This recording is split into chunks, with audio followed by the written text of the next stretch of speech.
예수님께서는 제자들과 작별을 하시고 하나님께로 가셨습니다. 우리는 그 사건을 예수님의 승천이라고 말합니다. 예수님을 떠나보내고 남은 그 빈 자리에서 제자들은 더욱더 함께 모여서 하나님을 그리워했습니다. 하나님을 예배했습니다. 다행히 예수님의 빈자리를 성령께서 메꿔 주셨습니다. 그렇게 작은 공동체가 시작되어서 결국에는 교회를 이루게 되었습니다.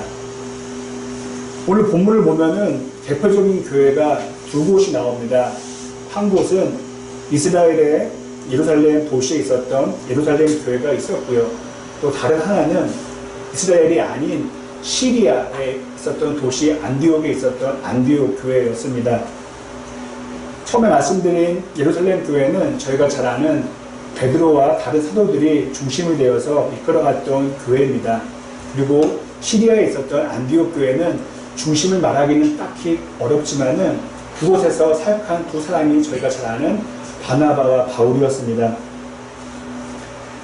지역적인 특성상 안디옥 교회는 아무래도 이방인들, 즉 유대인이 아닌 이들이 많이 다녔을 것입니다. 지금의 지도를 놓고 본다면은 시리아 사람들이 많았을 것이고요. 또 바로 위에 있는 터키 사람들, 또 바로 왼쪽에 있는 그리스 사람들, 또 더 나아가서 로마 사람들도 그 교회를 다녔을 것입니다. 물론 유대인들도 있었을 것입니다. 어느 날 이스라엘에서 예루살렘 교회에서 몇 사람이 안디옥 교회를 찾아옵니다. 찾아와서 그들에게 복음을 전한다고 또 성경 말씀을 가르쳐 준다고 하면서 충격적인 내용을 전하게 됩니다. 그것은 바로 구원에 관한 것이었습니다. 우리는 지금 어떻게 구원을 받아들이고 있습니까?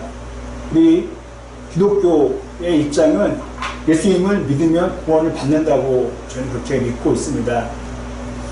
그런데 그때에 그 사람들은 안디옥 교회 성도들에게 그것만으로는 부족하다고 말해 주었습니다. 그러면서 유대의 율법 중에 하나인 할례를 받아야지만 구원이 가능하다고 알려주었습니다. 이 구원은 기독교에서 가장 최고의 가치가 있는 교리입니다. 그래서 또 함부로도 말할 수 없는 그런 교리입니다. 지금도 무엇 때문에 구원을 못 받습니다라고 말하면 엄청난 논란을 일으키게 됩니다. 반대로 유대인들 입장에서 봤을 때는 어떨까요? 그들에게는 그들의 몸과 같은 그런 존재가 바로 율법이었습니다. 최고의 가치였습니다. 그들에게는요. 그리고 그 율법에 대표되는 것이 바로 할례였습니다. 그래서 유대인들의 입장에서 본다면은 할례는 꼭 필요한 것이었습니다.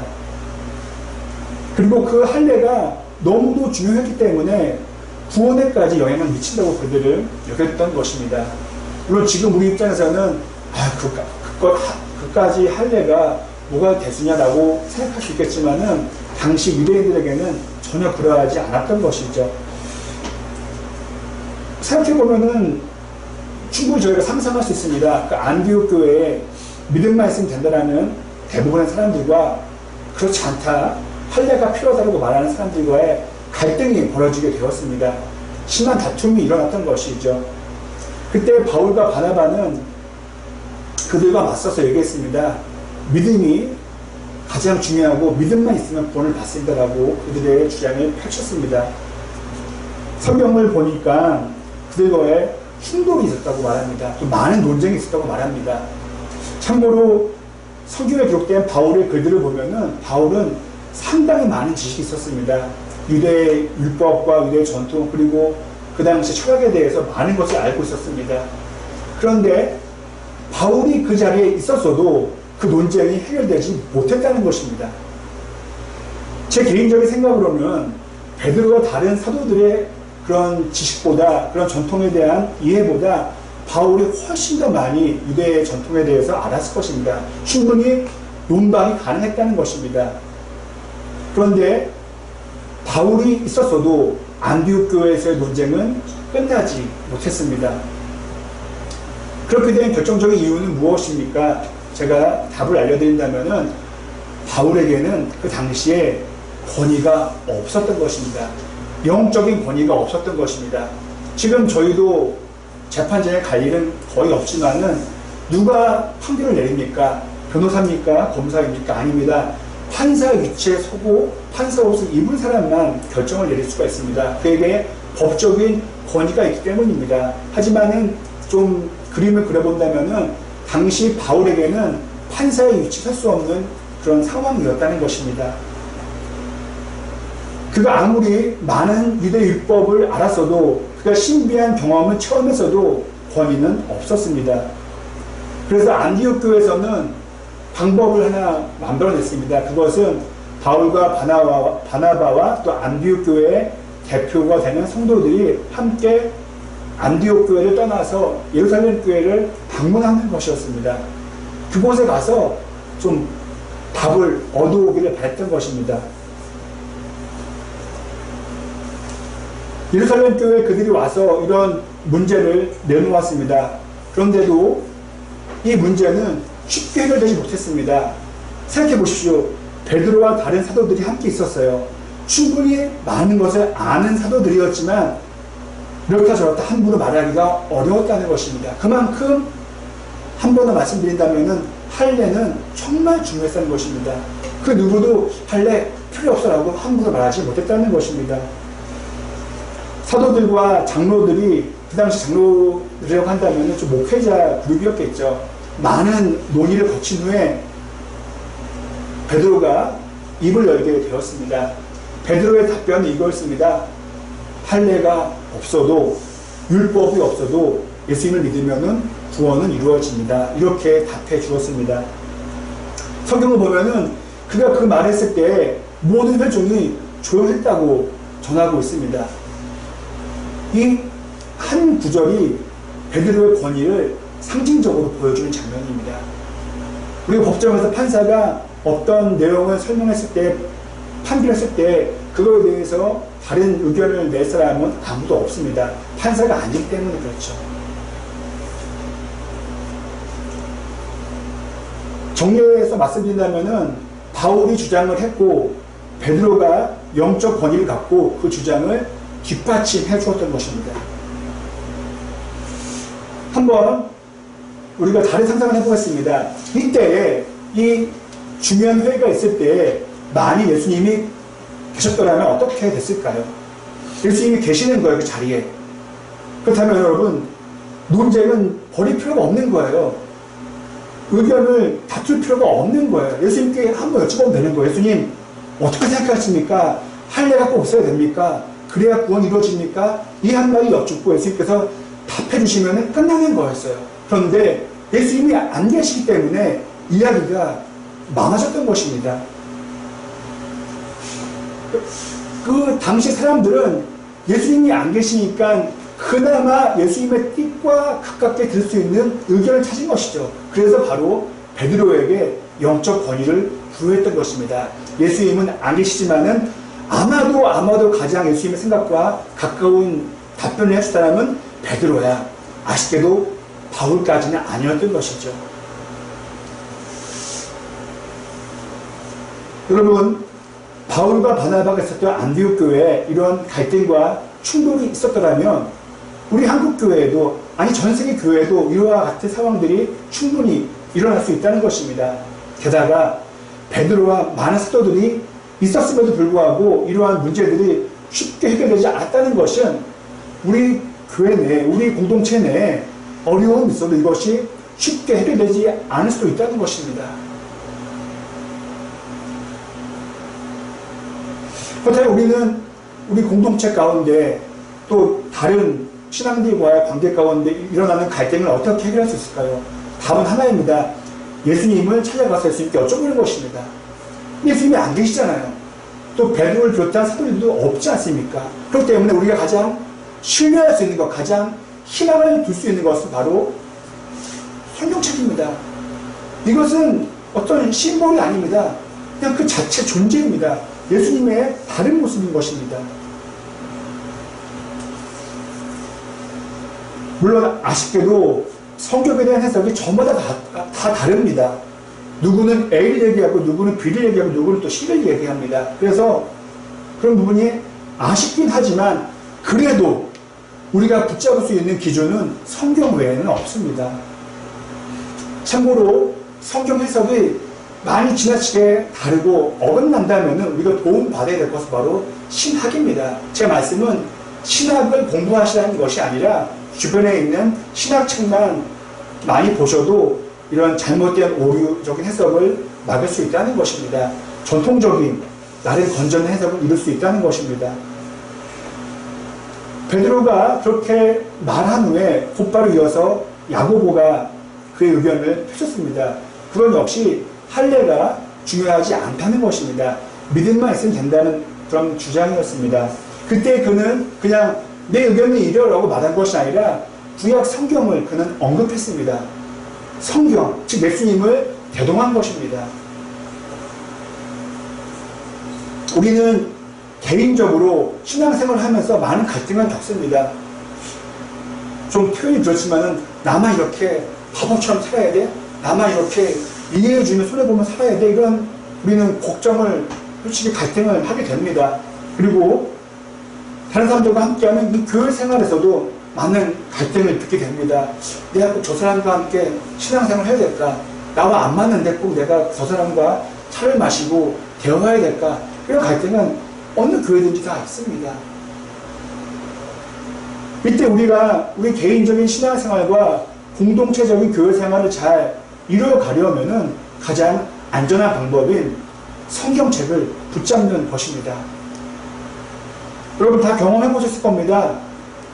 절망 가운데 있어요. 아, 신앙을 정말 내려놓고 싶어요. 그때 우리가 성경책을 읽을 때 힘과 용기를 얻게 됩니다. 아, 맞지. 이미 알던 말씀임에도 불구하고 외우는 말씀임에도 불구하고 성경을 읽을 때 큰 힘을 얻게 될 때가 참 많습니다. 그리고 우리 교회 공동체가 말씀대로 성경에 나와 있는 교회의 모습대로 운영된다면은, 그렇게 목회가 되어진다면은 많은 문제들을 최소화할 수 있을 것입니다. 그래서 우리가 교회 생활에 대해서 불만을 최대한 적게 만들 수 있고요. 또 사회적으로 안 좋은 모습들 최대한대로 줄일 수가 있습니다. 교회가 100% 완벽할 수는 없습니다. 앞에서 설교하는 저도 100% 완벽할 수가 없습니다.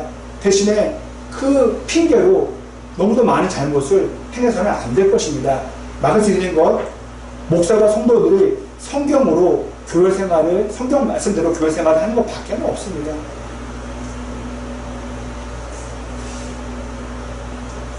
만약에 저와 여러분 가운데 성경 말씀이 없다고 한번 생각해 보시기 바랍니다. 성경 말씀이 없다면은 저희는 예수님을 만나지 못하는 것입니다. 그렇다면 예수님 제자가 또한 될 수 없는 것이죠. 제자가 되지 못한다면은 내 신앙을 지탱할 수 있고 누군가를 이끌 수 있는 영적인 힘을 부여받지 못한다는 것입니다. 조금 전 이야기를 더 들려드린다면은 베드로가 어떻게 권위를 받았습니까? 어떻게 권위를 인정받았습니까? 바로 예수님의 직속 제자였기 때문에 그런 권위를 받을 수 있었던 것입니다.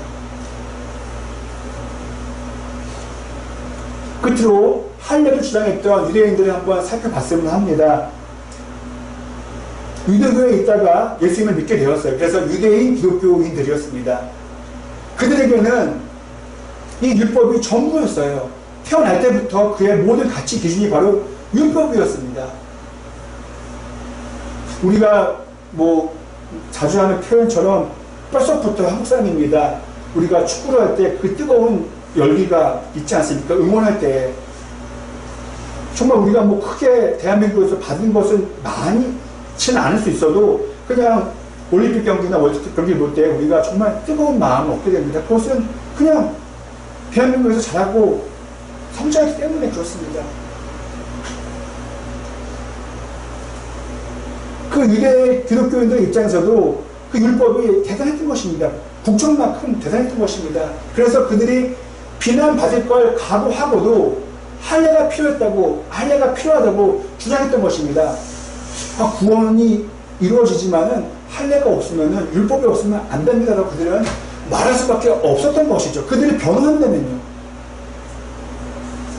그래서 율법을 준수하자고 그들은 이야기를 했습니다.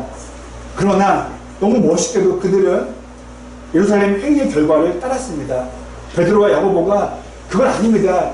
율법이 없어도 구원은 이루어집니다라고 말했을 때에 반기를 들지 않았습니다. 그들의 권위를 인정하고 예 알겠습니다라고 그들은 순종했습니다. 그들은 율법과 복음 사이에서 갈등했습니다.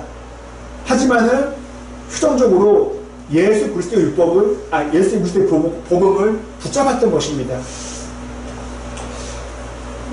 저와 여러분들에게도 목회를 하면서 신앙생활을 오래 하면서 나도 모르게 만들어진 율법이 있을 수가 있습니다. 교회가 이건 꼭 해야 돼. 신앙생활 하면서 이건 꼭 해야 돼. 교회 생활에서 이건 꼭 필요해. 화석처럼 굳어진 율법이 있다는 것이죠. 물론 그 시작은 나쁘지 않은 것이었습니다. 하지만은 율법처럼 돼가다 보니까 이렇게 구원의 발목을 붙잡는 것처럼 우리의 신앙생활에 문제를 일으킨다는 것입니다. 여러분, 되게 유치한 예일 수 있지만은 성경책을 이렇게 보면은 안 보입니다. 하지만은 한 바지하고 두 바지하고 써가면서 보면은 전체적으로 볼 수가 있습니다. 신약의 내용과 구약의 내용도 다 전반적으로 볼 수가 있습니다. 그렇게 될 때 우리가 율법처럼 만들어졌던 신앙의 전통과 교회의 전통에서 우리는 좀 자유로워질 수가 있는 것입니다. 역시 개인적인 생각입니다. 또 역시 그래서 위험할 수도 있습니다. 저는 개인적으로 새벽 기도가 중요하다고 생각합니다. 하지만 그것이 절대적으로 보진 않습니다. 기도가 중요하지 꼭 그 시간에 기도를 해야만 한다고 저는 생각하지 않습니다. 그런데 이것이 만일 율법처럼 바뀌게 된다면은 새벽 기도하지 않는 사람은 신앙심이 없는 거예요.